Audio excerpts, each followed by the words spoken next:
Coucou les amis, bonjour, me revoilà, ça y est, j'ai quitté Pau et le petit pour me retrouver donc de nouveau à Thouars, comme vous le savez, puisque Laurent continue encore un petit peu à travailler et on arrive au bout.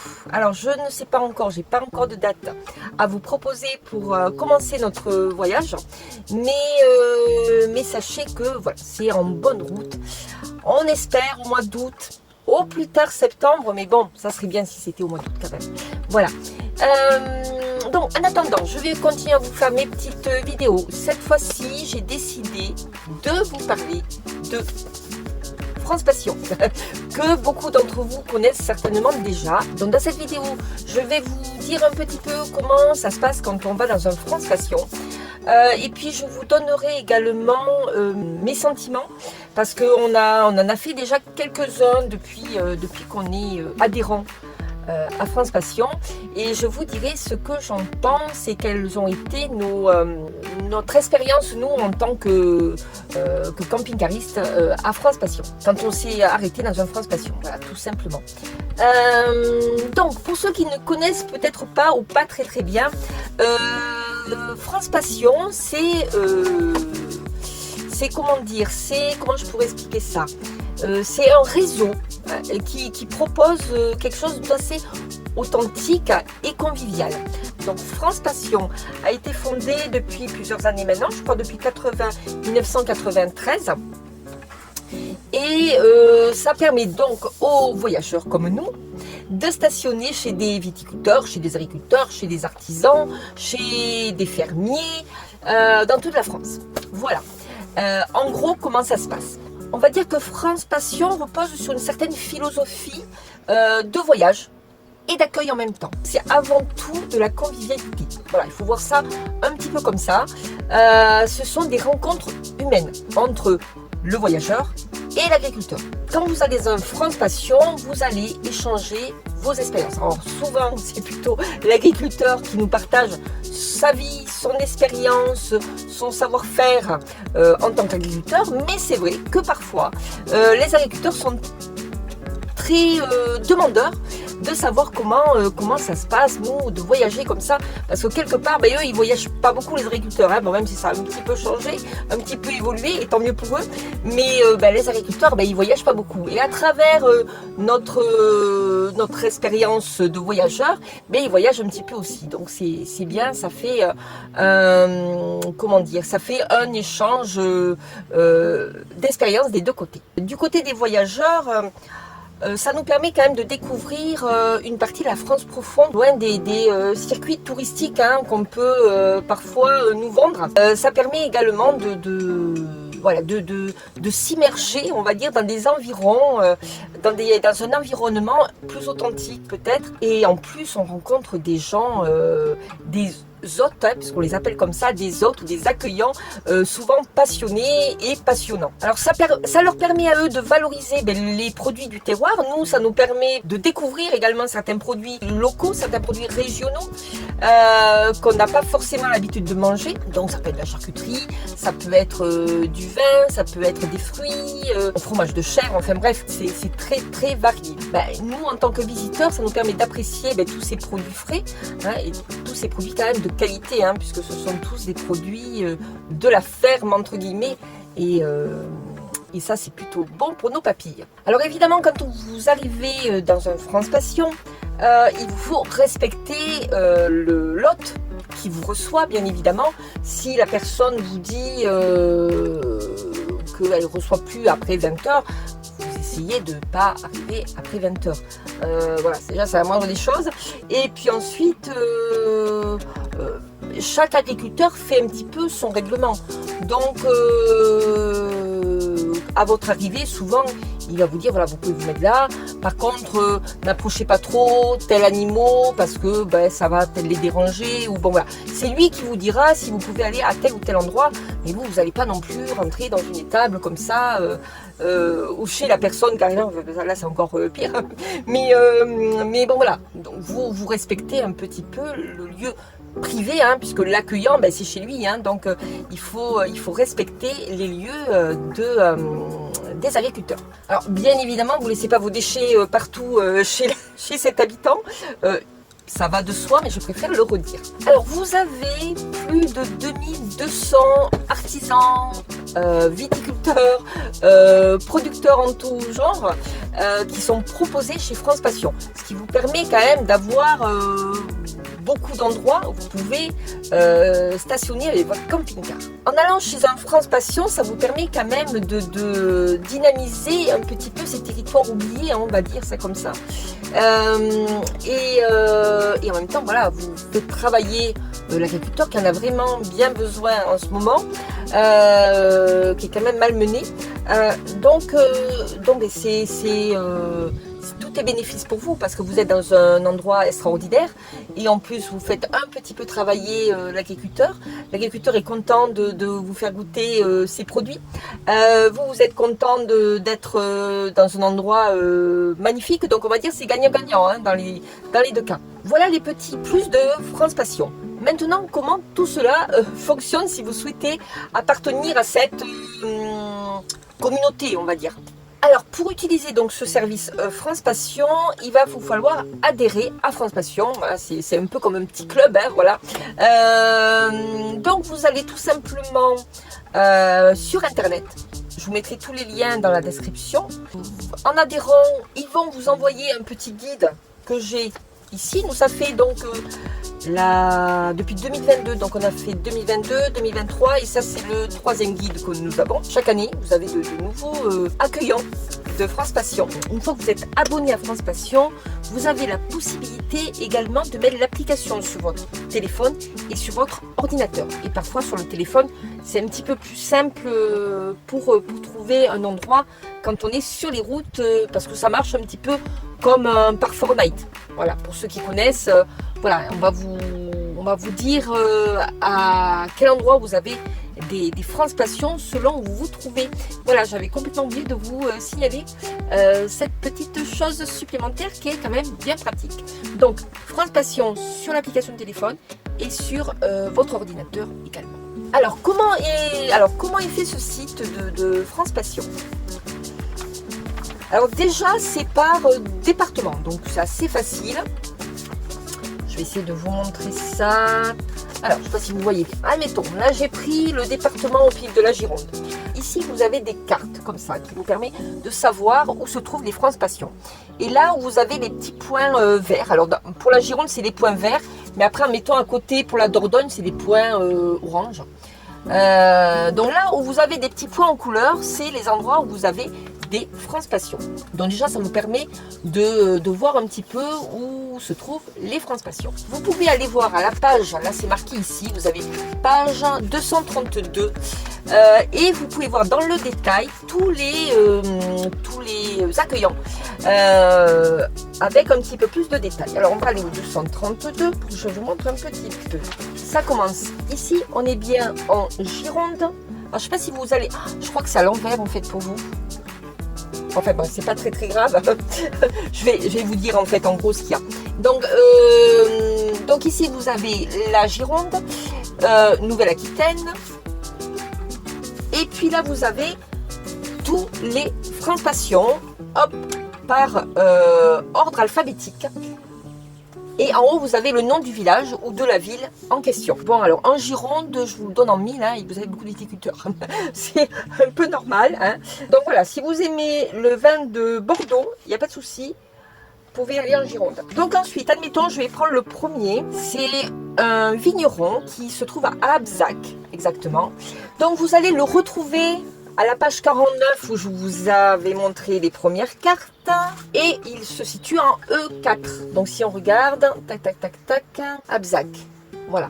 C'est donc ici à côté de Coutras.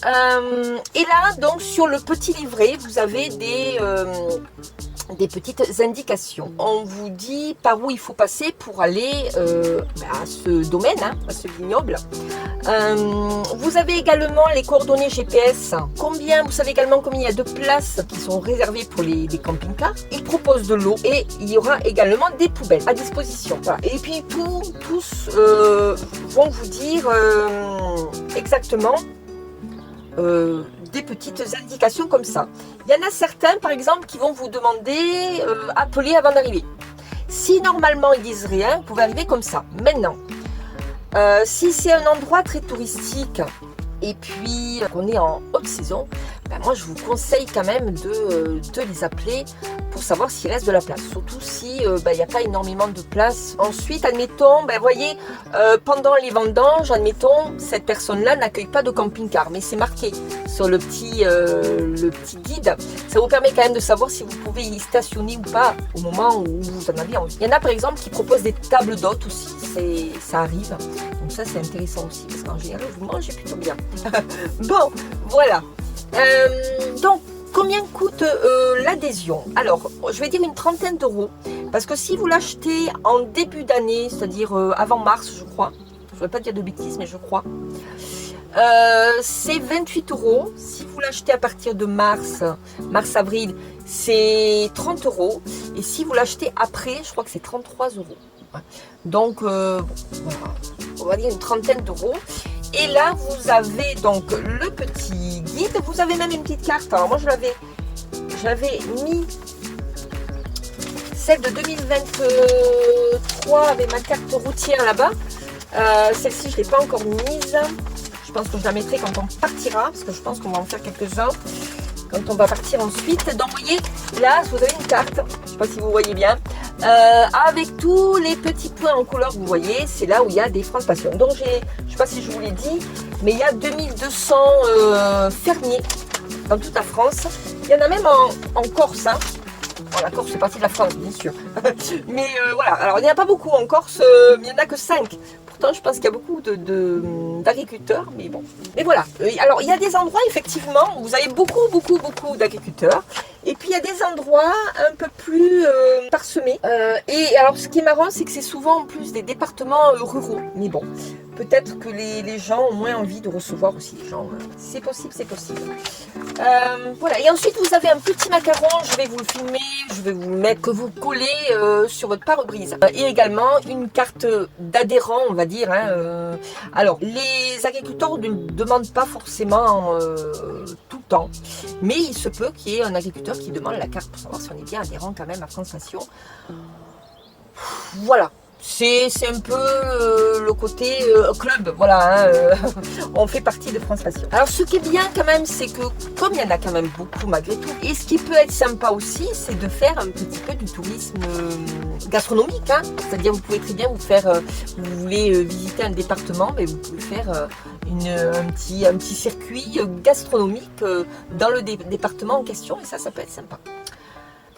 Alors évidemment, vous n'êtes pas obligé d'acheter chez l'accueillant. Après, je trouve que le fait de nous accueillir quand même sur des endroits qui en règle générale quand même assez fabuleux, je trouve que c'est quand même la moindre des choses de leur acheter au moins un petit article. Après, on n'est pas obligé d'en avoir pour 100 euros, hein, voilà.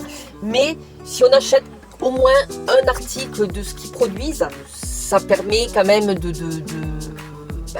faire un petit peu travailler l'accueillant, l'agriculteur qui vous accueille, hein, tout simplement. Je trouve que c'est la moindre des choses. Voilà. Maintenant, sachez que ce n'est pas obligatoire, vu que vous payez 30 euros pour l'année, c'est pas obligatoire d'acheter quelque chose. Voilà. Après, vous faites comme vous voulez, hein. Mais nous, on achète toujours quelque chose parce que pour les remercier déjà hein, de leur accueil, qui est en règle générale toujours très chaleureux. Alors, ce que j'ai oublié peut-être de vous dire, c'est que dans le guide, vous avez toujours un numéro de téléphone. Hein. Oui, voilà, il y a toujours un numéro de téléphone. Quoique, non, je viens de m'apercevoir que pas tout le monde. On va dire que 90% des accueillants ont mis quand même un numéro de téléphone. Donc, admettons, là, je vois... tombe dessus, un agriculteur qui demande d'arriver entre 16h30 et 20h aussi. Hein, il y a quelques petites règles comme ça qu'il faut respecter. Après, vous voyez, admettons, il y a des agriculteurs qui doivent partir en vacances. Donc, il y a des endroits qui sont fermés, par exemple ici, du 15 octobre au 15 avril. Bon, voilà, vous respectez et vous regardez bien le guide. Alors, au niveau de la durée du séjour. Alors normalement c'est fait pour 24 heures, c'est-à-dire vous restez en gros une nuit. Hein. Maintenant, nous ça nous est arrivé de rester plusieurs jours parce que on se sentait bien à cet endroit-là et on a demandé, bien évidemment on n'est pas resté sans demander, mais on a demandé à l'agriculteur si c'était possible de rester 2 jours de plus, donc en fait en tout on était resté 3 jours. Voilà. Et l'agriculteur nous avait répondu que oui, qu'il n'y avait pas de souci, que de toute façon à la période où on y a été, il n'y avait pas grand monde qui allait venir et donc c'était pas gênant. Voilà. Après, demandez toujours, il y a toujours la possibilité de pouvoir rester un peu plus de temps, peut-être encore plus quand c'est hors saison, quand même malgré tout. Voilà, nous honnêtement, on préfère donner 15-20 € pour rester 3-4 jours chez un agriculteur plutôt que donner 20 € à une aire de camping-car payant qui nous sert pas à grand chose quoi. On préfère payer 20 € et au moins on mange bien, ça nous sert au moins aussi à nous, plutôt que de payer 20 € pour une nuit dans un camping-car parc admettons. Des fois c'est les tarifs sur une aire de camping-car payante. Hein, donc voilà. Alors quels sont les avantages pour des voyageurs comme nous d'aller à France Passion? Alors je pense que je vous ai déjà donné pas mal de pistes. Hein, donc on peut déguster, manger des produits quand même assez remarquables. On en a quand même beaucoup en France, donc ça c'est intéressant. On mange des fromages, de la viande, des choses merveilleuses. Donc ça c'est intéressant.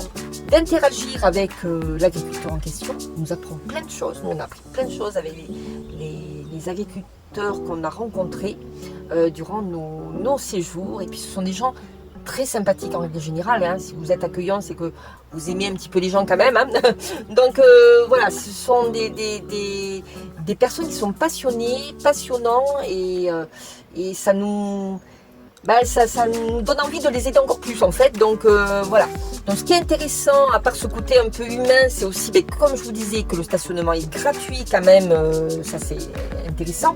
Même parfois, il est arrivé que l'agriculteur nous propose de l'eau, voire de l'électricité. Donc ça nous est arrivé aussi, si vous voulez prendre un peu d'électricité, vous avez le droit. Donc plutôt sympa quoi, voilà. Vous avez quand même le choix de différents sites. Ce qui est intéressant aussi quand vous mettez dans un France Passion, c'est que vous mettez dans un lieu privé. Donc automatiquement, vous êtes plutôt en sécurité.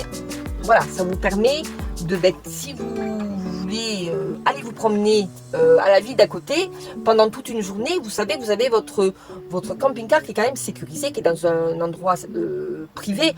Donc les gens ne vont pas non plus venir comme ça dans une propriété privée. En règle générale, c'est quand même encore plus sécurisé, j'ai envie de dire, qu'une aire de camping-car lambda. Si vous aimez la nature et les animaux, etc., vous êtes dans un endroit plutôt calme et non surpeuplé. Donc ça c'est pas mal aussi. Très très souvent, l'agriculteur va vous proposer de déguster leurs produits. Donc même si vous ne prenez pas tous ces produits, hein, je comprends très bien que ne faut pas non plus tout acheter. Ça vous permet quand même de goûter, les produits de l'agriculteur et c'est quand même plutôt agréable et plutôt convivial. Pour les autres par contre, quels sont leurs avantages à eux? Forcément ça visibilise leurs produits qu'ils produisent tout simplement. Ça leur fait de la publicité. Les accueillants donc peuvent vendre leurs produits aux voyageurs qui se présentent devant leur établissement. Puis pour eux, ça leur fait toujours un petit revenu complémentaire. Cela permet aussi pour l'accueillant, pour l'agriculteur, d'interagir avec les voyageurs qui viennent les voir. Nous, on a des retours comme ça d'agriculteurs qui se sont fait des amis, de véritables amis, et qui viennent très régulièrement les revoir. Donc c'est aussi très enrichissant pour l'agriculteur. Ça permet, comme je vous disais, de soutenir les zones un peu plus rurales et puis également tout ce qui est préservation du patrimoine. Alors en conclusion, qu'est-ce que je pourrais dire par rapport à ce que nous avons vécu nous avons fait à peu près une vingtaine peut-être de France Passion en 2 ans et encore pour le moment, comme vous le savez, on voyage pas beaucoup. Hein. Donc sur la vingtaine de France Passion que nous avons nous avons fait. Il y a les deux agriculteurs. Alors il y en a un qu'on n'a pas vu, mais je pense que c'est parce qu'il était bien embêté la fois où on est venu. Donc on n'a pas vu du tout l'agriculteur, on a essayé de le joindre, mais bon, il n'était pas là. Donc on n'a pas pu lui acheter ni produit ni rien. On a eu l'impression de partir un peu comme des voleurs d'ailleurs, mais bon, voilà. Alors on a vu ses enfants quand même, qui étaient jeunes, hein, mais lui, on ne l'a pas vu. Donc il nous a bien autorisé quand même à rester visiblement, parce que les enfants ont dit, on a bien dit à ma maman que vous étiez là, mais la personne, nous ne l'avons pas vue. Bon, c'est comme ça, il y a des fois où c'est peut-être plus compliqué de pouvoir accueillir. Et puis ensuite, une fois, on avait été un petit peu déçus parce que l'agriculteur nous avait mis un petit peu à côté d'un dépotoir. En fait, c'est un endroit où il stockait des choses qui étaient un petit peu... oui, c'était un peu leur dépotoir, hein, faut dire ce qu'il y est. Il y avait des pneus, des cagettes, il y a un peu de tout, quoi. C'était un peu le foutoir. Et voilà, on nous avait mis à côté. Bon, on a trouvé que c'était un peu limite au niveau place. Mais voilà, après la personne était très gentille. Bon, peut-être qu'elle n'avait pas trop le choix de nous mettre là. Elle pouvait pas nous mettre ailleurs. Bon, c'est fort possible, hein. Voilà, c'est les deux fois où on a été un petit peu déçus. Voilà, c'est pas non plus, on a toujours été très très bien accueillis après, et c'est toujours très très sympa de discuter avec les agriculteurs, en tout cas. Nous, en tout cas, c'est une option, on va dire, qu'on vous recommande parce que c'est toujours enrichissant, c'est toujours intéressant. Et puis on est quand même tranquille, quoi. Ça nous change un peu des aires de camping-car qui sont un petit peu bondées aussi. Alors, le seul petit inconvénient aussi, quand même, je dirais, c'est que souvent les fermes sont en dehors des villages, hein, en dehors des villes. Donc si vous voulez aller visiter le village, il vous faut absolument avoir un petit véhicule, ou en tout cas un vélo ou quelque chose pour pouvoir vous déplacer. Parce que c'est vrai, sinon vous bougez pas trop de la ferme, quoi. Ou alors vous pouvez faire un petit peu de randonnée autour de la ferme, s'il y a, hein, c'est fort possible. Il y a très souvent des petits chemins de traverse là à prendre. Mais c'est vrai que si vous voulez vraiment voir la ville ou le village d'à côté, il vaut mieux avoir un petit véhicule. C'est un petit peu le seul inconvénient. Maintenant, je sais que beaucoup de voyageurs ont leur petit véhicule. Alors, n'importe quoi que ça peut être, hein. Un vélo électrique, si vous êtes sportif, ça peut faire l'affaire, hein, même un vélo tout court, voilà. Mais voilà, c'est vrai que nous, admettons, vous voyez, on a le quad, c'est vrai qu'il nous sert bien quand on est comme ça un peu en vadrouille et qu'on a besoin de se déplacer, ne serait-ce que pour aller faire 3 courses ou aller se promener un petit peu, un peu plus loin. Voilà, c'est un peu le seul inconvénient, c'est que c'est pas forcément à côté d'une boulangerie ou de magasins, etc. Donc prenez vos précautions avant d'aller dans un France Passion, parce que l'agriculteur ne pourra pas non plus vous dépanner sur tout et n'importe quoi. Donc écoutez, je crois que j'ai fait un petit peu le tour de France Passion. J'espère que ça vous aura plu. J'espère que ça vous aura permis d'en savoir davantage si vous ne connaissiez pas ce système. Et puis, si vous êtes aussi, vous allez de temps en temps dans un France Passion, dites-moi dans les commentaires peut-être votre expérience pour savoir ce que vous avez vécu vous êtes régalé ou pas. D'ailleurs, bon, il peut y avoir des mauvaises expériences aussi, ça peut arriver. Sachez quand même, avant de vous quitter, voilà, je ne suis pas du tout affiliée à France Passion, je tenais quand même à le dire, et que vous faites bien ce que vous voulez, et si vous avez envie d'adhérer, vous adhérez. Si vous n'avez point envie, vous n'adhérez pas, tout simplement. Donc vous faites bien comme vous voulez. Mais en attendant, moi je vous dis à très vite, à très bientôt. Bisous, ciao ciao.